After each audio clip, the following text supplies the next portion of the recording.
গণহত্যা, হত্যাকাণ্ড এবং দুর্নীতির জন্য ক্ষমা না চাওয়া পর্যন্ত আওয়ামী লীগকে বিক্ষোভ করতে দেয়া হবে না বলে জানিয়েছেন প্রধান উপদেষ্টার প্রেস সচিব শফিকুল আলম।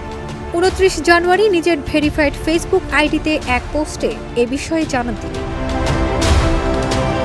পোস্টে তিনি লেখেন, যতক্ষণ না আওয়ামী লীগ এই গণহত্যা, হত্যাকাণ্ড এবং দুর্নীতির জন্য ক্ষমা না চায়, যতক্ষণ না তার নেতাকর্মীদের বিচার না হয় এবং যতক্ষণ না আওয়ামী লীগ তার বর্তমান নেতৃত্ব এবং ফ্যাসিবাদী আদর্শ থেকে নিজেকে আলাদা করে, ততক্ষণ পর্যন্ত তাদের বিক্ষোভ করার কোনো সুযোগ নেই।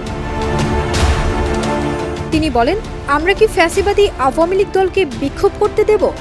জুলাই এবং আগস্টের ভিডিও ফুটেজগুলি স্পষ্টভাবে দেখায় যে আওয়ামী লীগের দলীয় নেতাকর্মীরা শান্তিপূর্ণভাবে বিক্ষোভকারীদের হত্যায় অংশ নিয়েছিল, যাদের মধ্যে অল্প বয়সী ছাত্র এবং নাবালক শিশুও ছিল।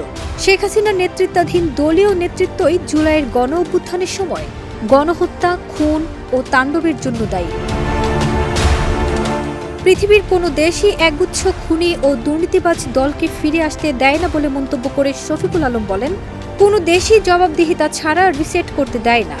অন্তর্বর্তী সরকার বাংলাদেশি জনগণের ইচ্ছার প্রতিনিধিত্ব করে, যারা খুনিদের প্রতিবাদের প্রতিক্রিয়া জানাবে। দেশকে সহিংসতার দিকে ঠেলে দেওয়ার কোনো চেষ্টা আমরা হতে দেব না।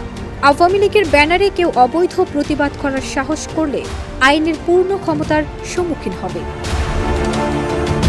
প্রসঙ্গত, অন্তর্বর্তী সরকারের পদত্যাগের দাবিতে আগামী 18 ফেব্রুয়ারি সারা দেশের হরতাল ডেকেছে আওয়ামী লীগ। দলটির ভেরিফাইড ফেসবুক পেজ থেকে এই কর্মসূচি ঘোষণা করা হয়। ফারজানা নিকিতা, দেশ রূপান্তর।